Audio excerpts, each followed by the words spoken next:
मेरे प्यारे भगत जनों, आज मैं जो कथा सुनाने जा रहा हूं गरुड़ पुराण की कथा है। ध्यान से सुनो, सभी जोर से बोलेंगे ओम नमो नारायण। बहुत प्राचीन समय की बात है। नैमिषारण्य नामक पवित्र वन में अनेक, ये कथा हमें धर्म और कर्तव्य का ज्ञान देती है। जीवन और मोक्ष का रहस्य धर्म कर्म में छिपा है। ज्ञान ही मुक्ति का मार्ग है। सभी ऋषियों ने विनम्र होकर उनसे पूछा, हे सूत जी, ऐसा कौन सा ज्ञान है? पापों से मुक्त होकर धर्म के मार्ग पर चलने के लिए क्या सुनना चाहिए? मृत्यु के बाद जीव की क्या गति होती है? मृत्यु के बाद जीव की क्या गति होती है और भगवान को कैसे प्राप्त किया जा सकता है?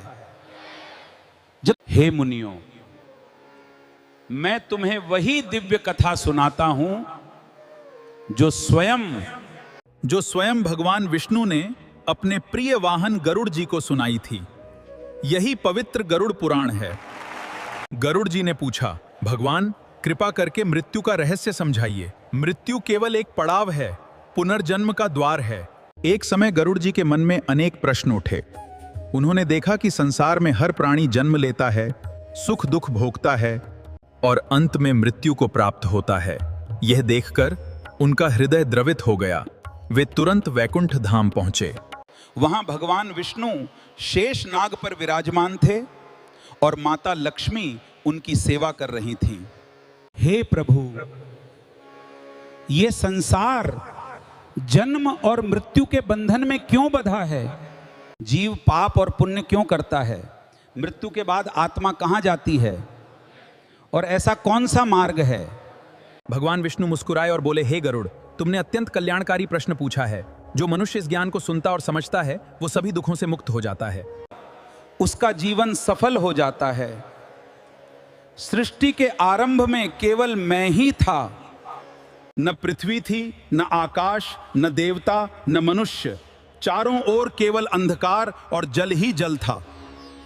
फिर भगवान की इच्छा से प्रकृति प्रकट हुई। प्रकृति से महत तत्व उत्पन्न हुआ।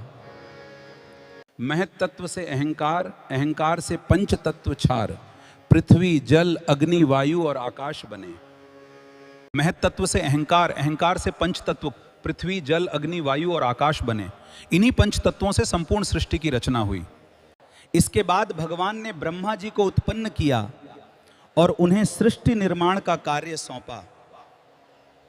ब्रह्मा जी ने देवताओं, ऋषियों, मनुष्यों, पशु पक्षियों और सभी लोगों की रचना की। हे गरुड़, प्रत्येक जीव अपने कर्मों के अनुसार सुख और दुख प्राप्त करता है। जैसा कर्म होगा वैसा फल मिलेगा। कोई भी कर्म बिना फल दिए समाप्त नहीं होता। जो मनुष्य सत्य बोलता है, दया करता है, माता पिता की सेवा करता है, भगवान का स्मरण करता है,